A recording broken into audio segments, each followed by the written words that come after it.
Hey guys, it's been quite a few weeks since I posted my last video. It's pretty bad. Probably affects my YouTube algorithm because I mean I haven't researched this to be honest. But I'm pretty sure they're probably tracking half when you post. And as much as I really try to do this once a week, it's just a lot of things happening.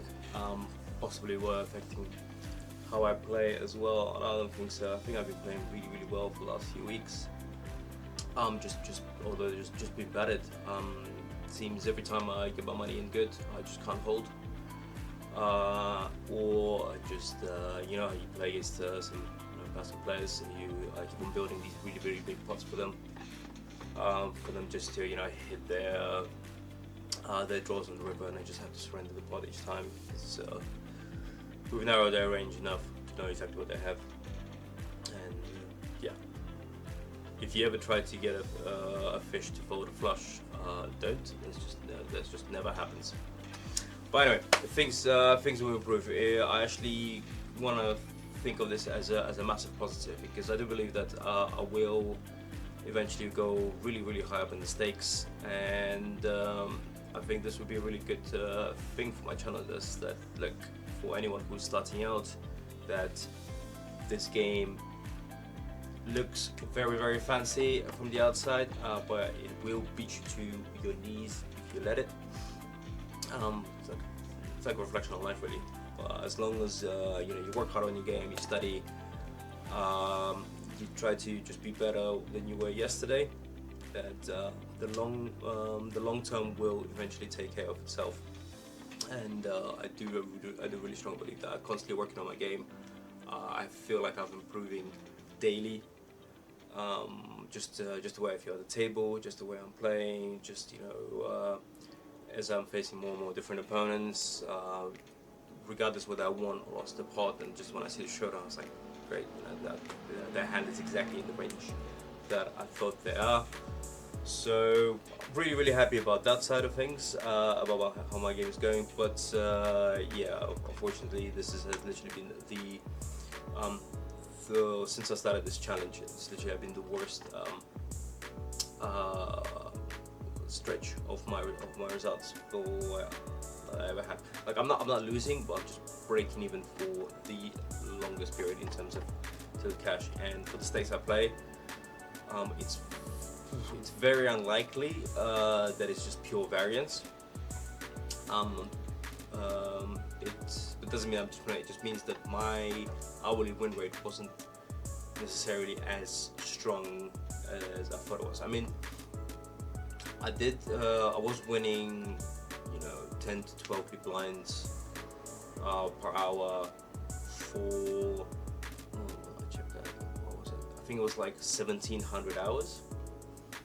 So maybe the variance was a little bit on my side, because now, as you can see here, just go to the previous one. There you go. So for 680 hours, I'm breaking even basically. Yeah, I mean, in fact, I'm losing slightly. Now, that's a very, I mean, even for life, I mean, that's a long stretch for breaking. I mean, maybe my win rate wasn't a 10-12 mode. Maybe it was a little bit disguised with some, being on the right side of the variance at the time. Because to break even for this long, probably well, at least at the time, I wasn't a 10-12 maybe per hour winning player. I was probably more like 8, 7. I know I'm just picking these numbers out of the sky right now. I'm sure there's lots of much better players out there that know exactly how that works. But I've been speaking to a lot of people, and online you can get your accurate win rate, because you're just putting so much more volume in such a spot. I mean, literally in a month's time, if you only play online, you just get so many more hands, so you do have a much better reflection of what your actual win rate is. While in live, it's just impossible. So by the time you actually even acquire a sample like that, hopefully in the time that you spend doing it, that you are actually a much better player by then. And if not, then what the hell are you doing? You just this is not a professional career, then this is just a hobby. So like I said, I'm really yes, disappointing with results, but I just generally think that this would be a really good thing in the long run. Because all the videos you see online, all the YouTube videos, like, oh look, I'm smashing this, I'm winning this, oh this is a massive pot I won here. Here, you get to witness the real struggles that a player can go through. A decent player, I like to think so. Some people might disagree, but I like to think I'm a strong player, and I feel like I'm getting better and better each time. So yeah, I think this would be a really good thing in the long run for me, to reflect in future. So hopefully in 2-3 years time, you never know, I might be somewhere on some stream playing very high stakes, and somebody watch me there might Google me and they just find these old videos and it's like, oh shit, look, this guy just 2 years ago was playing 1-2 and he couldn't fucking win for 700 hours.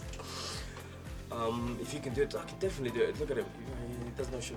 Like, I saw him play on those streams, he has no idea what he's doing. So there you go. I hope this will serve as a motivation for some of you that are starting out.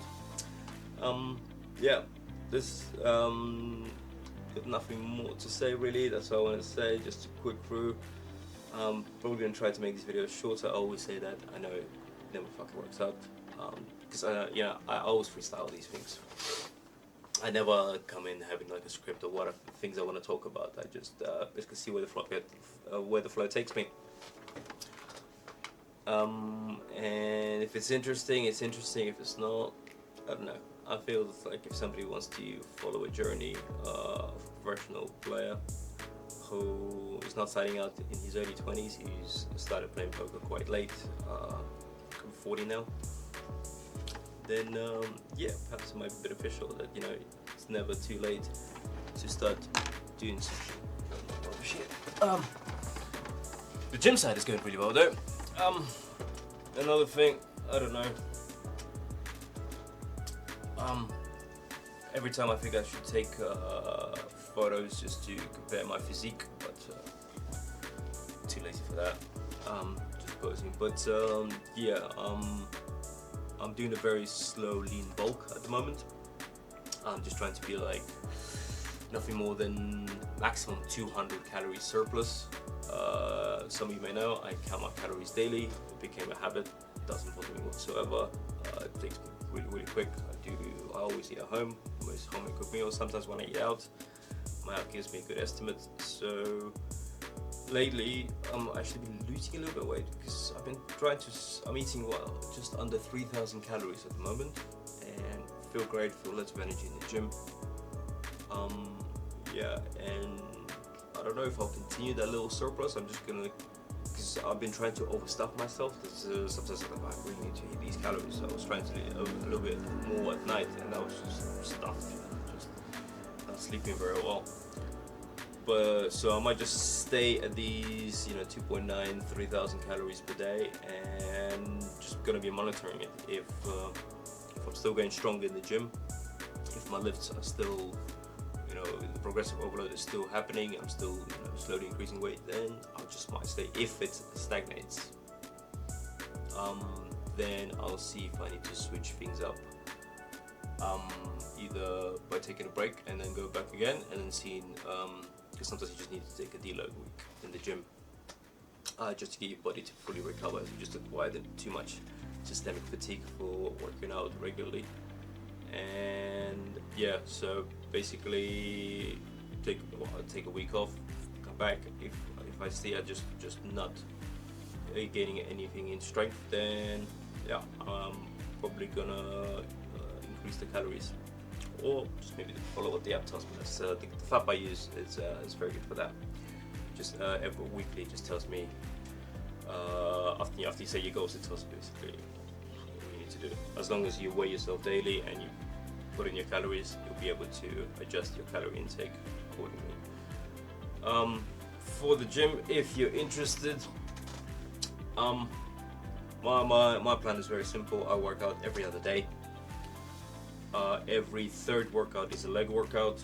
I go 5 different workouts, one of them being legs. And I do 1 working set. I don't do 3 sets of this. I'll do plenty of warm-ups, so half the weight. Let's say I'll be doing incline dumbbell press. So I'll do half the weight for like 10-12 reps just to get the blood pumping. Then I'll do like 75% of the weight for 4, 5, maybe 6 reps. Then a little break in between, 30 seconds. And then I'll take the working weight. I'll do like 3 reps, leave it, wait a little bit, maybe see how I feel. Maybe do another 3 reps with the work set, and then I'll do the proper working sets as close to failure as I can. And that's it. I'm done with the exercise. And the way my workouts are, I do let me remember. So I do chest and biceps on one day, 3 exercises for chest, 2 exercises for biceps. So it'll be like a chest focus basically day. And I'll do 1 for shoulders on that day. My shoulders are probably the best feature. Maybe I'm genetically gifted there, but they just stick out. I don't remember ever focusing on my shoulders, but my shoulder seems to be in great shape. And I do and I finish with calves as well. Just trying to get hitting calves every workout session. So chest and biceps, back and triceps, and the other 2 will be biceps and back. Biceps and chest, and triceps and back. So this way, frequency of hitting the muscle is there, and the reason I just switch it up is just you obviously exercise the first muscle you work, you also give it the best effort than at later stages. So chest and biceps will be 1 chest focus day, bicep and chest will be a biceps day. So do 3 for biceps, 2 for chest, and just 1 working set. And I take long breaks between the working sets. That's like 2, maybe 3 minutes. So I'm normally in the gym for about an hour and a half, maybe 2 hours, but that includes like a nice 20-minute warm up and like a 15-minute stretch afterwards. So there you go. A third of the actual gym is just warming up. If you're in your early 20s, you're made of, as Chris Williamson says, rubber and magic. You're absolutely fine. For me, I just know I need to do a proper warm up and proper stretch, especially because of because I still got the injury on the shoulder that just doesn't seem to go away. One day I'll finally find the time to go to see a specialist about it. But the stretches and the warm up I'm doing seems to be working. I think it's getting better. So this is why I'm still not going to the doctors yet, because I think it's what I'm doing is slowly working. Just strengthening the whole rotator cuff and the scapula, and getting up. Just every now and again I do feel it here, especially when I stretch. Right, that was a lot about gym, but I wasn't planning on talking at all. Like I said, I just completely freestyle these. But yeah, these are the results. Support me or laugh at me, up to you. This wouldn't look bad if it was just 2 months. But for 4, it's 5. Yeah, this is the last month of the challenge. So where am I? Can I win 18k in 1 month? Highly unlikely. Looking forward to December though. There's going to be 3 cash races that I'll be playing, so that could really catapult my year. Yeah, for one of those. So for one of those, that'd be fantastic. Anyway, thanks for watching.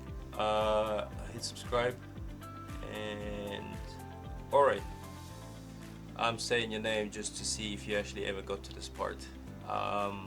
So if you heard it, text me. If you never text me, then I know you actually never reached the end.